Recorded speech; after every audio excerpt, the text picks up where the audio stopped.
Hello అండి. అందరికీ నమస్తే. స్నేహ సాయిని చూసి పరుగున వచ్చి, ఏంటి సాయి, ఎవరొచ్చారు అని అంది. సాయి కారు వైపు చూస్తాడు. శౌర్య కారు దిగుతూ కనిపిస్తాడు. స్నేహ షాక్ అవుతూ బావా అంటూ పరుగున శౌర్య దగ్గరికి వచ్చి ఏడుస్తూ శౌర్యాన్ని హగ్ చేసుకుంటుంది.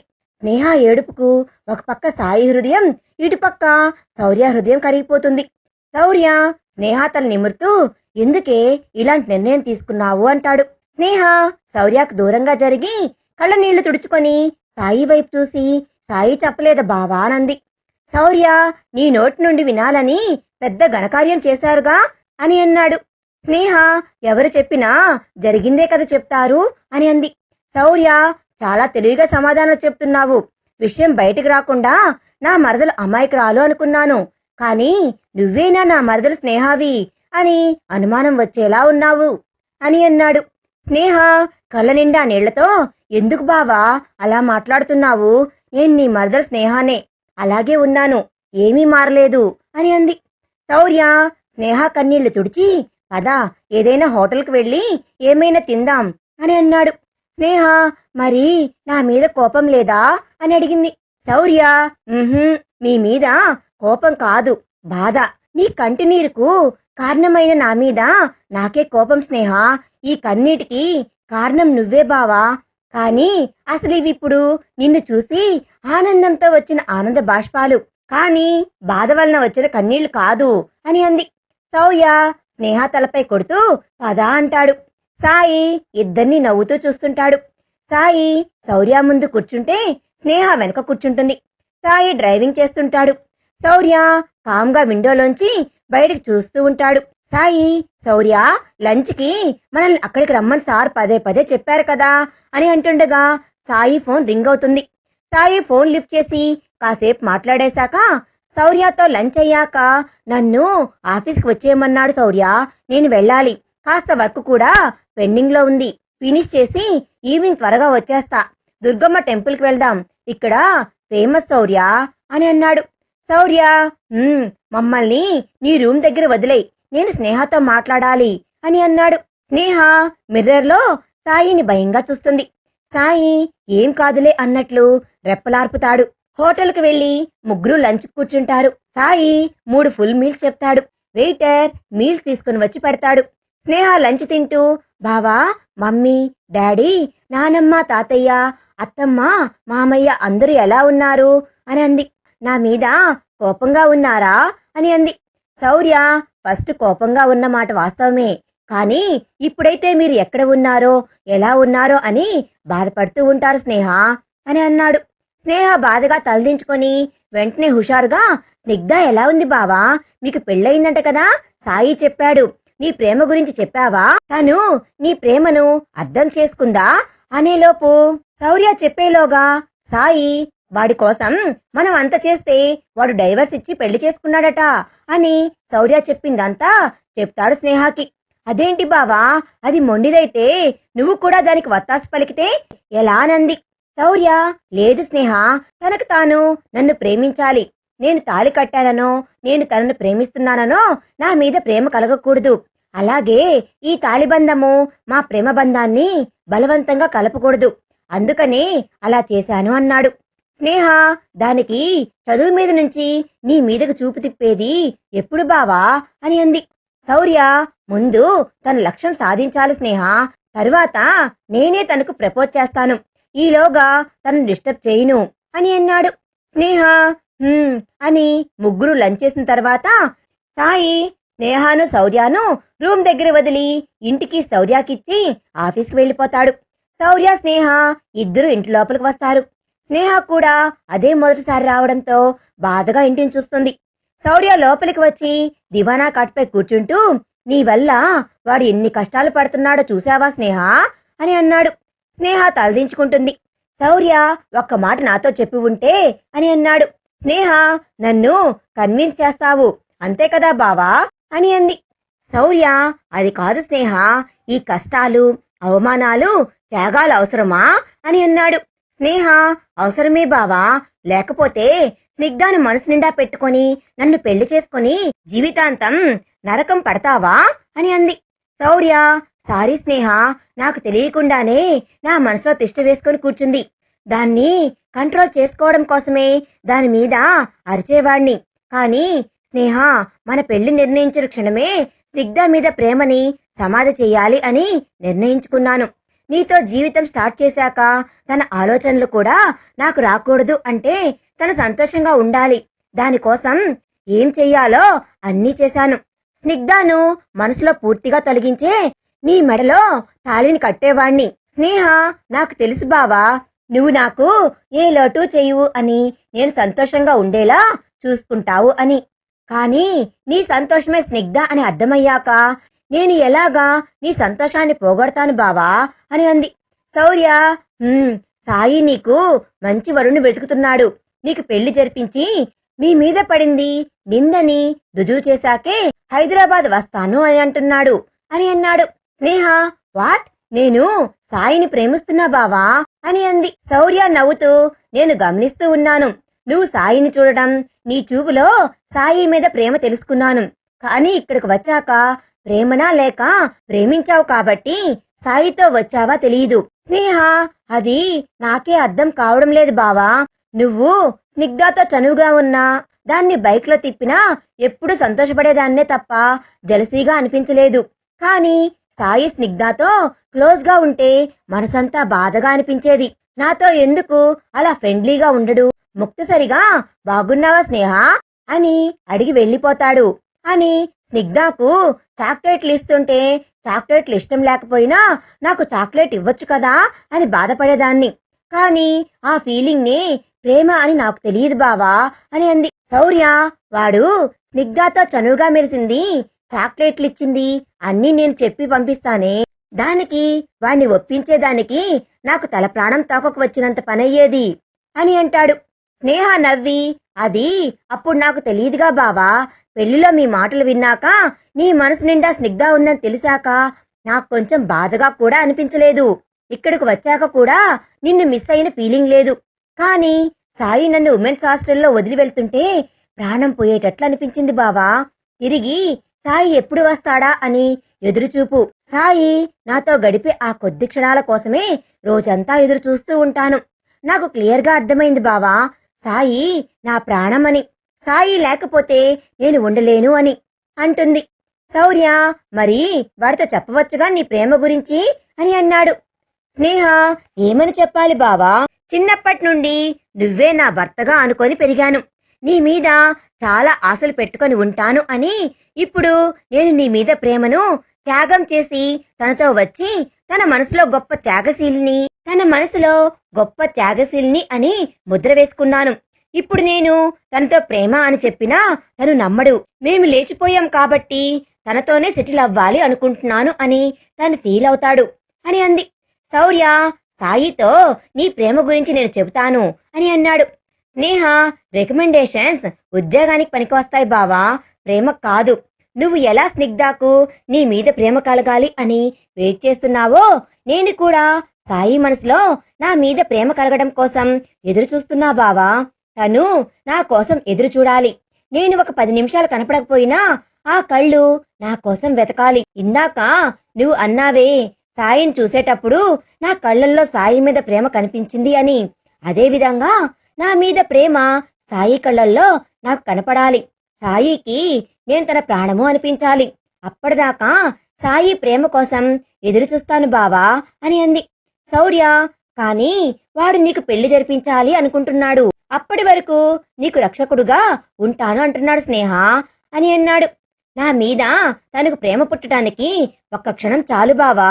ఆ క్షణం తప్పకుండా వస్తుంది. నా ప్రేమ మీద నాకు నమ్మకం ఉంది బావా. నాకు ఒక హెల్ప్ చేయి బావా అంది. శౌర్య, ఏం చేయాలో చెప్పు స్నేహ, తప్పక చేస్తాను అని అన్నాడు. స్నేహ, సాయి ఆఫీస్లో నాకు జాబ్ ఇప్పించు బావా చాలు అని అంది. శౌర్య, తప్పకుండా స్నేహ, సాయి బాస్ వసంత్ నా ఫ్రెండ్నే అని అన్నాడు. స్నేహ, థ్యాంక్ యూ బావా, కానీ సాయికి చెప్పొద్దు, సర్ప్రైజ్ చేద్దాం అని అంది. శౌర్య నవ్వి, కాఫీ పెట్టు స్నేహ అన్నాడు. స్నేహ, ఇప్పుడే కదా బావా లంచ్ చేసింది అని అంది. శౌర్య, నువ్వు నీ సాయి గురించి చెబుతూ టైం మర్చిపోయావు. అటు చూడు, టైం 4 అవుతుంది అని అన్నాడు. ఇంకా సేపట్లో సాయి కూడా వచ్చేస్తాడు. కాఫీ పెట్టి రెడీ అవ్వు, గుడికి వెళ్దాం స్నేహ అని అన్నాడు. స్నేహ సరే బావా అని కాఫీ పెట్టడానికి వెళ్తుంది. శౌర్య కాట్ మీద వాలుతూ ఫోన్లో స్క్రీన్ పై స్నిగ్ధ ఫోటో చూస్తూ, ఎలా ఉన్నావే, నేను లేనని చాలా హ్యాపీగా ఉండి ఉంటావులే. మీ ఫ్రెండ్స్ ఇద్దరికి ప్రేమ అనే ఫీలింగ్ కలగదా? మా మీద మేము ఎంతకాలం వెయిట్ చెయ్యాలే అని అనుకుంటూ ఫోన్లో స్నిగ్ధను ముద్దు పెట్టుకుంటాడు. స్నేహ కాఫీ తీసుకుని వచ్చిస్తూ, ఏంటి బావా ఫోన్ను ముద్దు పెట్టుకుంటున్నావు అని అంది. శౌర్య కంగారుగా, అదేం లేదులే అంటూ ఫోన్ పక్కన పెట్టి సరిగ్గా కూర్చొని కాఫీ తీసుకొని తాగుతాడు. స్నేహ స్నిగ్ధకు ఫోన్ చేసి మాట్లాడొచ్చు కదా అని అంది. శౌర్య, నువ్వు మాట్లాడవు కదా, నేను తర్వాత ఫోన్ చేస్తానులే. దాని మూడు ఎలా ఉంటుందో, ఇప్పుడే కాలేజ్ నుండి వచ్చి ఉంటుందేమో, చూద్దాం. తను నన్ను మిస్ అయితే ఫోన్ చేస్తుందేమో అని అన్నాడు. స్నేహ నవ్వి, ఖచ్చితంగా చేయదు బావా.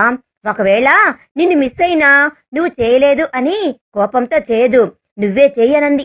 శౌర్యకు కూడా చేయాలనిపించి స్నిగ్ధకు ఫోన్ చేస్తాడు. ఫోన్ రింగ్ అవుతుంది. కాసేపు రింగ్ అయి ఆగిపోతుంది. ఫోన్ రింగ్ చూసుకొని తర్వాత కాల్ చేస్తుందిలే బావా అనంది. శౌర్య డల్గా అని అంటాడు. శౌర్య కాఫీ తాగి ఫ్రెష్ అయ్యే లోపలే సాయి వస్తాడు. సాయి ఫ్రెష్ అయ్యాక ముగ్గురు కలిసి గుడికి బయలుదేరతారు. ముగ్గురు కారులో కూర్చుంటారు. శౌర్య ఫోన్ రింగ్ అవుతుంది.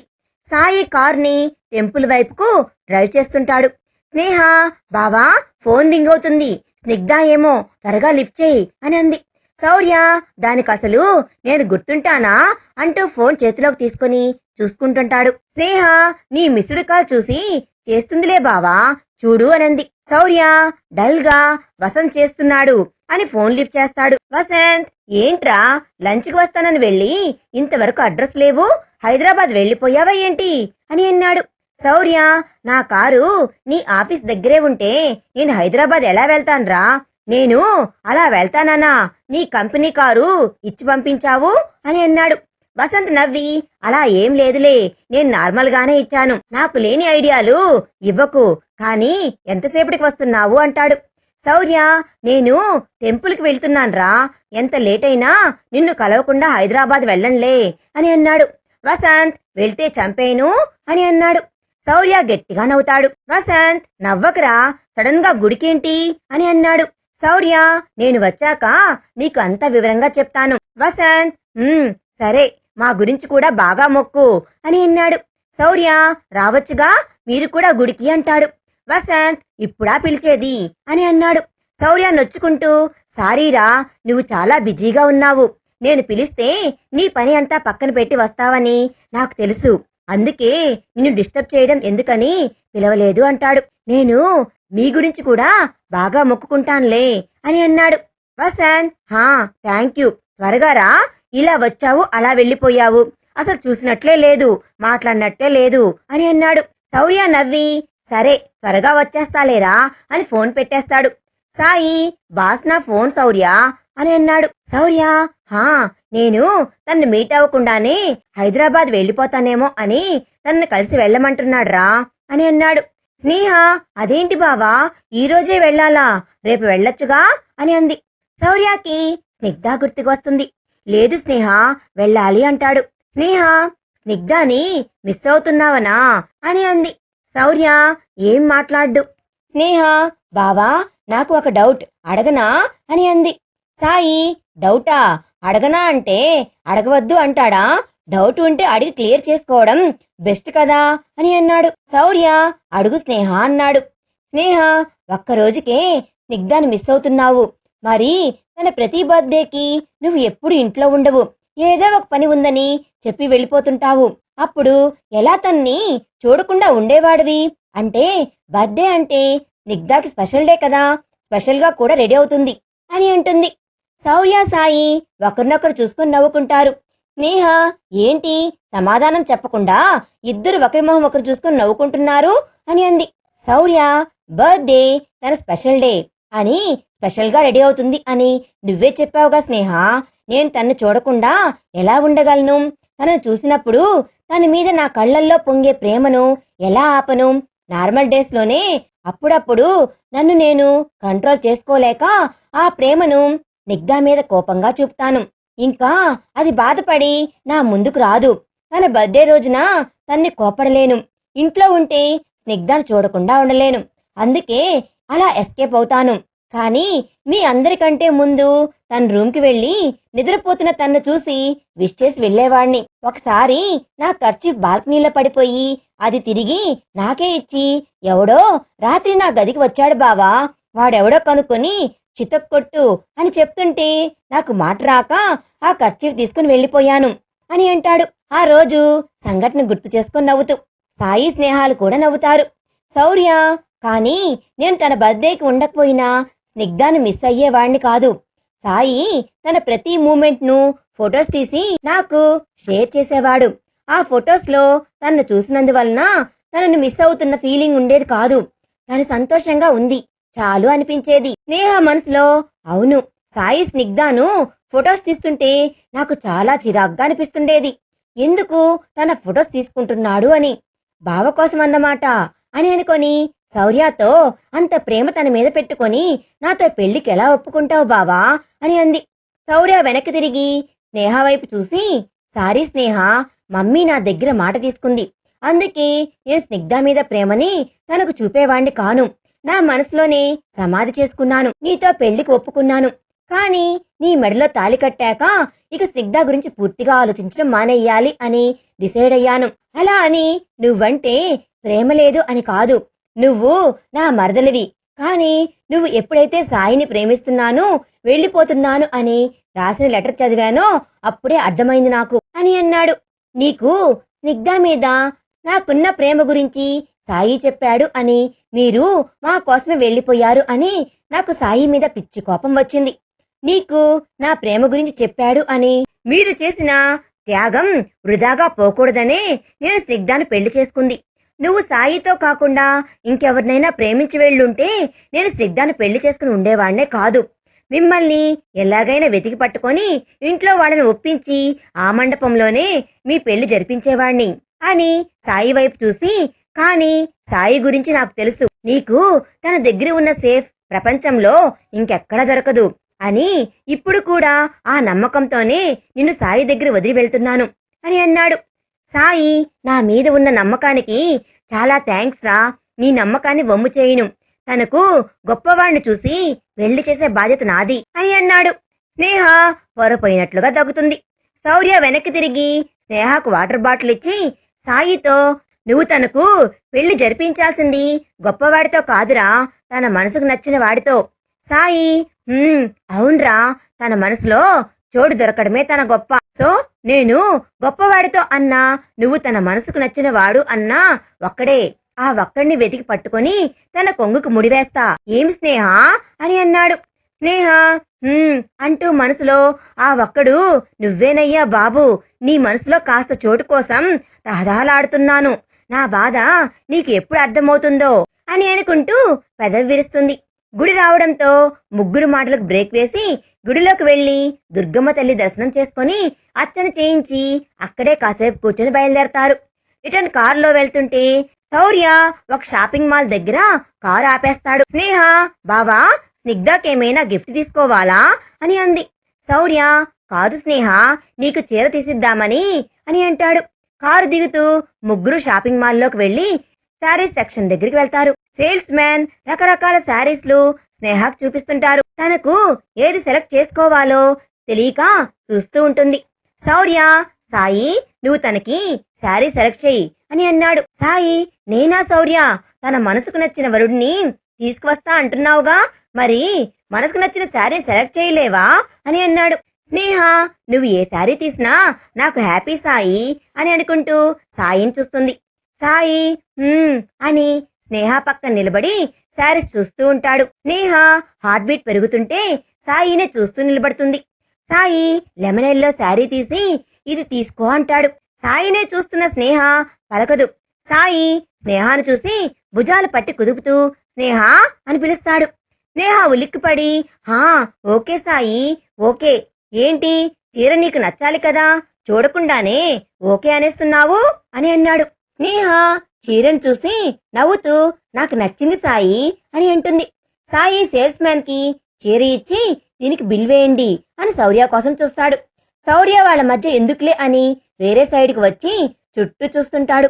శౌర్య చూపు ఒక బొమ్మ కట్టిన శారీ మీద ఆగుతుంది. శౌర్యకు ఆ బొమ్మ స్నిగ్ధలా కనబడుతుంది. శౌర్య మైమర్చి స్నిగ్ధాను చూస్తూ దగ్గరకు వెళ్లి స్నిగ్ధ అని ఆ బొమ్మ చెంపలను చేతిలోకి తీసుకొని ఈ చీరలో బొమ్మలా ఉన్నావు స్నిగ్ధ అని అంటుంటే అప్పుడే అటు చూసిన సాయి తన వీపును కొట్టి బొమ్మలా ఉండేది ఏంట్రా, అది బొమ్మే స్నిగ్ధ కాదు, పద అందరూ నిన్నే చూస్తున్నారు అని లాక్కొని వస్తాడు. శౌర్య ఇబ్బందిగా చుట్టూ చూస్తూ కౌంటర్ దగ్గరికి వచ్చి ఆ బొమ్మను చూపి ఆ శారీ కావాలి అంటాడు. సేల్స్ గర్ల్ అలాంటి చీరనే ఇంకొకటి తీసి కవర్లో పెట్టి శౌర్యకిస్తుంది. 2 చీరలకు బిల్ పే చేసి శౌర్య, స్నేహ, సాయిలు మాల్ బయటికి వచ్చి కారు ఎక్కుతారు. సాయి కారులో కూర్చోగానే శౌర్య చేసింది తలుచుకొని పడి పడి నవ్వుతుంటాడు. స్నేహకి సాయి ఎందుకు నవ్వుతున్నాడో అర్థం కాక చూస్తుంటే శౌర్య ఉడుక్కుంటూ అంతలా నవ్వాల్సిన సీన్ లేదు, నువ్వు లవ్లో పడితే అప్పుడు నీకు తెలుస్తుంది, ఇప్పుడు నా బాధ అని అన్నాడు. సాయి నవ్వడం ఆపి ఆ ఛాన్స్ లేదులే శౌర్య అంటూ కార్ డ్రైవ్ స్టార్ట్ చేస్తాడు. ఆ మాటకి స్నేహ మనసు చివుక్కుమని బాధగా సాయి వైపు చూస్తాడు. శౌర్య ఇలా అనేవాళ్లే రేపు అలా లవ్లో పడిపోతారు అని అన్నాడు.